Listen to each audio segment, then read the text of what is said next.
제가 1월 첫 주에 설교 제목이 그리스도와 연합하는 삶이 설교 제목인데, 그 설교 제목에서 제가 세 번째 단원으로 우리가 그리스도와 연합해서 사는 중요한 이유 중에 하나가 하늘의 기쁨이 우리 가운데 충만하기 위해서 우리가 그리스도와 연합해서 사는 것이다, 이런 말씀을 드렸습니다. 사실은 우리 인생이 굉장히 짧습니다.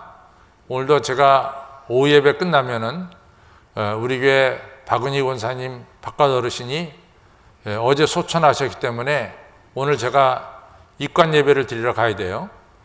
이같이 우리 인생은 하나님 부르시면 우리 인생은 떠나는 거예요.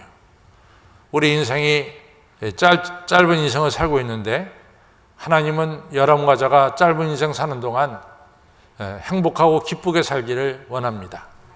왜 이러한 짧은 인생을 어떻게 하면 우리가 의미 있고 또 하나님이 원하시는 기쁨과 행복 속에 살아갈 수 있느냐, 이것이 중요합니다. 그 기쁨과 또 이 행복 속에 살아가는 삶을 살기 위해서는 제일 먼저 무엇보다도 우리의 삶의 목적이 제가 중요하다 그랬어요. 근데 이제 미국에서 직장 생활하는 사람들을 갖다가 갤럽이 조사기관이 조사를 했어요. 그랬더니 미국 직장 생활하는 사람들의 80%가 직장 생활을 통해서 별로 기쁨을 못 얻어요. 직장 생활하면서 힘을 못 얻는다, 그 말이죠. 그러니까 20%는 그런 대로 직장 생활하면서 기쁨을 갖는데 80%가 기쁨을 못 얻는 거예요. 그러니까 갤럽이 왜 당신들은 일합니까? 그 사람들이 일하는 목적을 좀 찾아봤어요. 그랬더니 자기들이 첫 번째는 삶의 리듬, 자기들의 삶의 리듬을 지키기 위해서 일한다. 이것이 첫 번째입니다. 두 번째로는 우리나라도 똑같지만 여러분이 무슨 우리나라 대기업에서 무슨 전무다, 부장이다, 아니면 사장이다, 이런 직함을 가지게 되면은 주변 사람들이 그 사람을 인정해 줍니다. 그래서 내가 직장 생활하는 것은 다른 사람들로부터 인정받기 위해서 일합니다. 이것이 이제 두 번째예요. 세 번째, 왜 당신이 일하냐? 그것은 우리 가족을 먹여 살리고 우리 가족에게 기쁨을 주기 위해서 일합니다. 네 번째, 당신이 왜 일하냐? 제가 뭔가를 좀 사야 됩니다. 내가 물건을 가져야 될 게 있습니다. 그것을 사기 위해서 내가 일하고 있습니다. 마지막에 당신이 왜 일하냐? 내게 꿈이 있는데 꿈을 이루기 위해서 내가 이 일을 하고 있습니다. 이렇게 얘기합니다. 그러면 제가 이제 무려 5가지 이유를 댔어요. 근데 이 5가지 이유에 어떤 것 하나도 오늘 나를 살게 해주신 하나님, 나에게 생명을 주신 하나님께 영광을 돌리기 위해서 난 일하고 있습니다. 또 이 5가지 이유 중에 어떤 것 하나도 내가 나를 이 시간도 축복하시고 사랑하시는 하나님을 기쁘게 해드리려고 내가 일하고 있습니다, 이런 게 없어요. 이 5가지가 전부 다 자기의 육신적인 겁니다.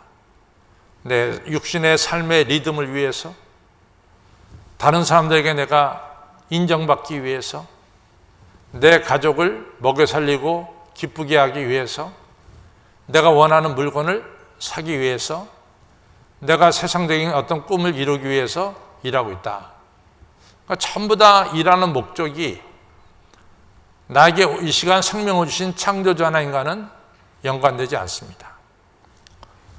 성경에 보면은 참 중요한 얘기가 나오는데, 우리가 성경에서 말씀하는 이 세상이라고 하는 것을 갖다가 잘 이해해야 돼요. 우리가 요한복음 3장 16절에 보면 하나님이 세상을 이처럼 사랑하사 독생자를 주셨으니 누구든지 저를 믿는 자는 멸망치 않고 영생을 얻게 하려 하십니다. 여기서 세상은 하나님이 창조한 세상이고 그 세상 하나님이 다스리는 세상이에요. 근데 요한 1서 2장 15절에 보면은 너희는 이 세상을 사랑하지 말라. 이 세상을 사랑하는 자에게는 하나님의 사랑이 그 안에 없느니라. 이렇게 나와요. 그럼 요한 1서 2장에 나오는 세상과 요한복음 3장 16절에 나오는 세상과는 조금 생각을 좀 다르게 해야 됩니다. 요한복음 3장 16절에 나오는 세상, 하나님이 창조한 세상이고 물론 하나님이 다스리는 세상이죠. 요한 1서 2장에 나오는 세상도 역시 하나님 다스리는 세상을 말하지만은 그 세상 속에 살아가는 우리 인간들을, 여러분과 저의 이 살아가는 이 세상 속에는 하나님이 없어요. 하나님을 배제시킨 세상입니다. 전혀 거기는 하나님이 없는 거예요. 인간밖에는 없는 거죠. 하나님을 배제한 이 세상을 사랑하지 말아라. 하나님을 배제한 이 세상을 사랑한다는 것은 바로 거기에 하나님의 사랑이 없느니라. 그러면 하나님을 배제한 세상의 어떤 특징이 뭐냐? 그것은 육신의 정욕과 안목의 정욕과 이생의 자랑뿐이다. 이것이 요한일서 2장 15절 16절에 연관돼서 나오는 거예요. 하나님을 배제한 세상에서의 목표는 뭐냐? 육신의 정욕과 안목의 정욕과 이생의 자랑뿐이다. 이렇게 말씀하고 있어요. 그러면 육신의 정욕과 안목의 정욕과 이생의 자랑이 주도하는 세상은 어떤 결과를 가져오느냐? 그것은 시기와 다툼을 가져온다. 시기와 다툼을 가져온다. 시기와 다툼은 또 어떤 결과를 가져오느냐? 분열을 가져온다. 그래서 고린도전서 3장 3절에 보면은 사도 바울이 고린도 교회 1년 반을 선교하고 에베소로 떠났죠. 그래서 고린도 교회에 사도 바울이 떠난 뒤에 고린도 교회가 4분 5열 됐어요. 그래서 나는 바울파다, 나는 아볼로파다, 나는 베드로파다, 나는 그리스도파다 막 갈라졌단 말이죠. 그걸 보고 사도 바울이 뭐라고 말하냐면 고린도전서 3장 3절에 너희들은 육신에 거하는 자들이다. 너희들이 육신에 거하니까 이 다툼과 분열이 일어났다. 이런 말씀을 하고 있습니다. 여러분, 우리의 삶의 목적 속에서 나를 창조하신 하나님과 오늘도 나에게 힘을 주시고 축복해 주시는 우리 하나님을 배제시키고 오로지 육신의 정욕과 안목의 정욕과 이생의 자랑만을 추구하며 살아가는 거기에는 우리가 어떤 목표를 이뤘다 할지라도 그 기쁨이 오래가지 못한다는 거예요. 그러면은 우리가 어떤 목적을 가져야만이 우리의 짧은 인생을 기쁨 속에 살아갈 수가 있느냐 하는 거예요. 우리의 목적이 이제 중요하죠. 여러분과 저가 이제 목적의 방향을 우리가 하나님께 영광을 돌리고 하나님을 기쁘시게 하자는 것이 지난주에 이어서 오늘까지 우리의 삶의 목적이 되어야 된다 이렇게 생각하고 있습니다. 그러면 도대체 강 목사님, 하나님을 영화롭게 하고 하나님을 기쁘시게 하는 이런 삶은 어떻게 사는 겁니까? 당연히 물어볼 수 있죠. 우리가 큰 대의적으로 보면은 하나님을 영화롭게 하고 하나님을 기쁘시게 하는 것이 우리의 삶의 목적이 되어야 된다. 이 큰 대의입니다.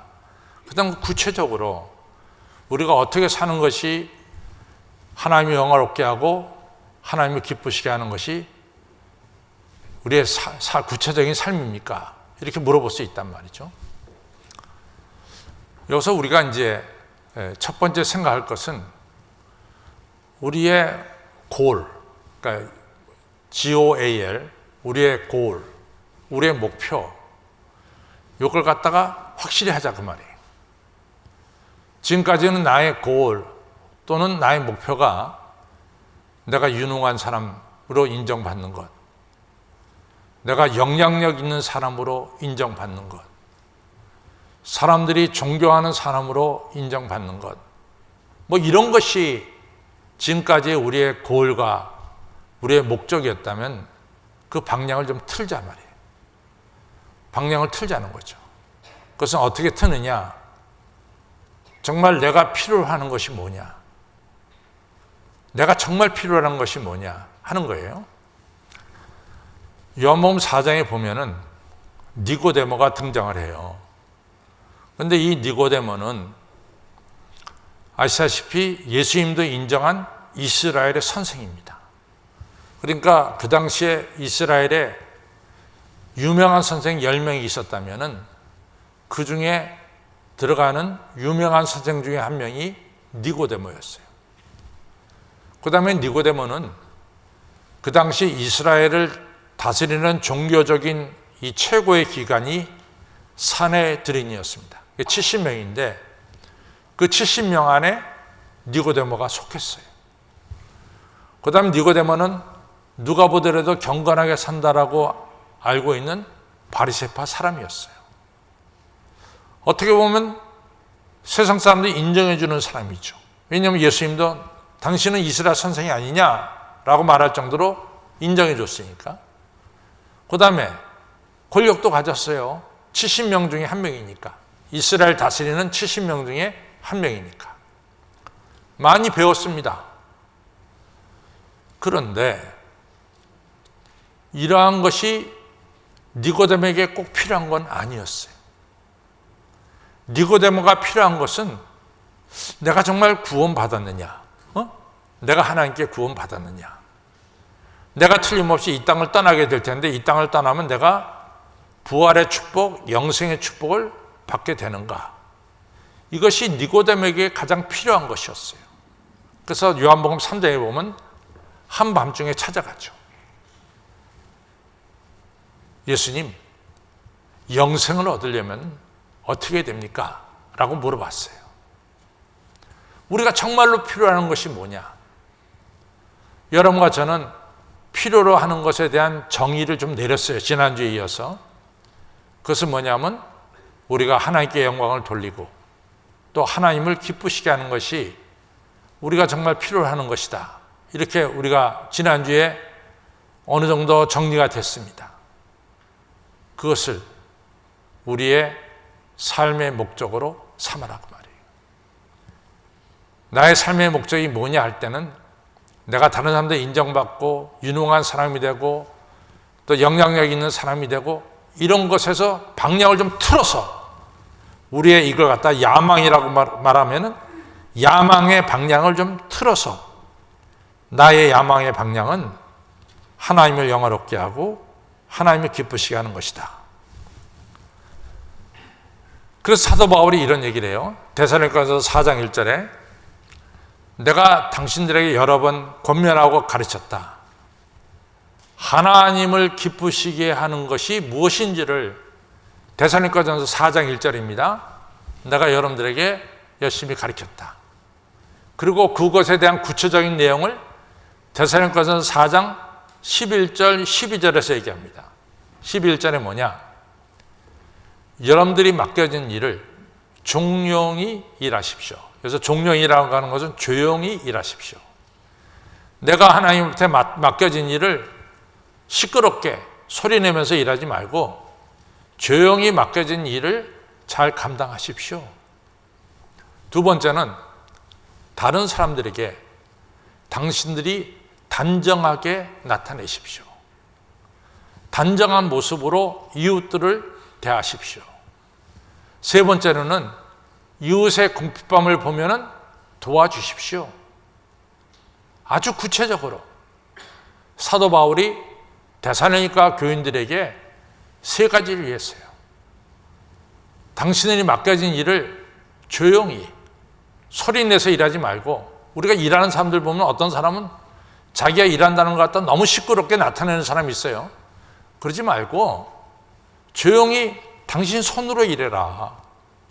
너 이 일해, 너 저 일해 시키지 말고 당신 손으로 당신이 하나님께로 받은 일을 조용히 일하길 바란다. 그 다음 다른 사람들한테 당신들이 어떤 모습으로 비춰지느냐, 단정한 모습으로 비춰져야 된다. 단정한 모습으로. 세 번째는 주변에 궁핍한 사람이 있으면 도와줘라. 이것이 바로 하나님이 영화롭게 하고 하나님 기쁘시게 하는 일이다. 이런 얘기예요. 또 두 번째로 우리가 하나님을 영화롭게 하고 하나님을 기쁘시게 하는 일이 뭐냐? 그것은 환경보다도 우리가 어떤 환경에 처했느냐? 환경보다도 하나님을 신뢰해라. 이것이 바로 하나님을 기쁘시게 하고 하나님을 영화롭게 하는 일이다. 오늘 사도 바울이 너무나 중요한 얘기를 하죠. 나는 이 비천에 처할 줄도 알고 나는 풍부에 처할 줄도 알고 내가 배고픔에 처할 줄도 알고 배부름에 처할 줄도 알고 내가 풍족한 가운데 처할 줄도 알고 내가 핍절한 가운데 처할 줄도 안다. 나는 어떤 환경에 처하든지 나는 자족함을 배웠느니라. 자기는 어떤 환경에 있든지 부유한 환경이든 비천한 환경이든 배고픈 환경이든 배부른 환경이든 그리고 풍요한 환경이든 핍절한 환경이든 자기는 어느 곳에 처해도 자기는 이같이 자족함을 배웠다는 거예요. 그 이유가 뭘까? 그 이유는 이어서 나오는 빌립보서 4장 13절입니다.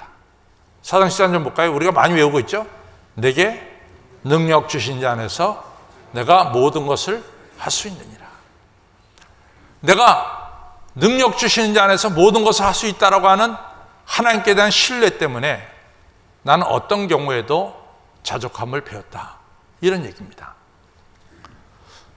제가 이제 공부한 곳이 어디냐면은 그 샌프란시스코의 그 골든게이트 브릿지를 타고 넘어가면은 거기가 이 뭐라고 말하냐면 머린 카운티라고 부릅니다.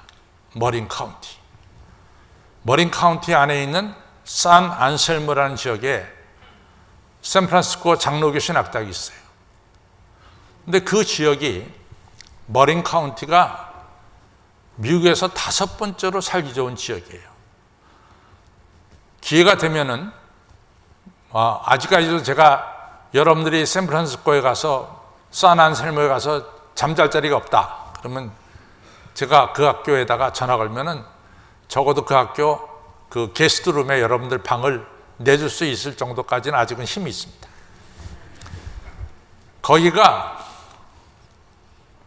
너무너무 좋은 곳은 공장이 없어요. 그 지역에. 그리고 하늘은 코발트 색깔이 너무 아름다워요. 숲이 우거졌어요. 미국에서 5번째로 살기 좋은 지역이에요. 근데 아이러니컬하게도 미국에서 자살률이 5번째로 높아요. 미국에서 최고로 살기 좋은 데가 자살률 넘버1이야. 미국에서 2번째로 살기 좋은 데가 미국 자살률 넘버2야. 미국에서 3번째로 살기 좋은 데가 넘버3야. 4번째가 4야. 5번째가 머린 카운티인데 5번째로 자살률이 높아요. 여러분들 아프리카에서 못 먹고 정말 한 끼 때문에 십리를 걸어가서 물을 길어오는 그분들한테 자살한다는 소리 들어봤어요? 그분들한테 자살은 없어요. 제가 생명의 전화에서 일하잖아요. 우리나라 자살 어마어마합니다. 왜 언제부터 우리나라 자살률이 높아졌느냐? 요즘에 매스컴에서 우리나라 1인당 국민소득이 일본을 따라 맞췄대잖아요. 이러고 나서부터 자살률이 치솟는 거야. 한밤중에 이 한강에서 뛰어내리는 사람들이 너무 많아가지고 전화기를 또 더 늘렸어. 생명의 전화를. 우리의 만족은 환경에 있는 게 아닙니다. 우리의 만족은 내게 능력 주신 자 안에서 내가 모든 것을 할 수 있느니라. 전능하신 하나님을 신뢰할 때 거기에 우리의 삶의 만족이 있음을 기억하시기를 바랍니다. 그렇죠. 우리 할렐루야, 그렇죠. 우리의 삶의 만족은 내게 능력 주신 자 안에서 내가 모든 것을 할 수 있다라고 할 때 거기서 삶의 만족이 있는 거예요. 세 번째로, 우리가 어떻게 하면 자족하는 생활을 하느냐. 세 번째 중요한 것은 내 주인이 누구냐는 거예요. 내 주인이 누구냐. 여러분과 저의 주인이 누굽니까? 이게 중요해요. 내 주인이 누구냐. 골로새서 3장에 사도 바울이 이런 얘기를 합니다. 여러분들 회사에서 일할 때 회사에서 회사 주인의 눈치를 보면서 일하지 마시고, 여러분들 회사에서 일할 때 바로 하나님을 보면서 일하세요. 하나님이 여러분 회사의 주인입니다. 이 중요한 이야기를 하고 있어요. 여러분과 제가 무슨 일을 하든지 내 주인은 하나님입니다. 이거예요. 여러분, 짧은 인생 살아가는 동안 우리가 자족하며 살기를 바랍니다. 빈부에 처할 줄도 알고, 풍부에 처할 줄도 알고, 배고픔에 처할 줄도 알고, 배부름에 처할 줄도 알고, 내가 어떤 처지에 있든지 내가 자족함을 배웠노라. 그 이유는 내게 능력 주신 자 안에서 내가 모든 것을 할 수 있느니라. 한번 성경 이번 기회에 한번 외워봅시다. 시작. 내게 능력 주신 자 안에서 내가 모든 것을 할 수 있느니라. 빌립보서 4장 13절. 네, 우리 어렸을 때 그렇게 성경 외웠어요. 그렇죠? 성도 여러분, 자족하며 살기를 바랍니다. 여러분과 저는 이같이 하나님을 영화롭게 하고 또 하나님을 기쁘시게 하는 게 우리의 목적이에요. 조용히 일하는 거예요. 조용히. 시끄럽게 일하는 게 아니라 조용히 일하는 거예요. 내 손으로 일하는 겁니다. 그렇죠? 내 손으로. 그 다음에 다른 사람들에게 단정한 모습을 보이시고, 그리고 우리 이웃에 궁핍하면 도와주시기 바랍니다. 또 여러분과 저는 환경이 나를 만족시키는 것이 아니라 뭐요?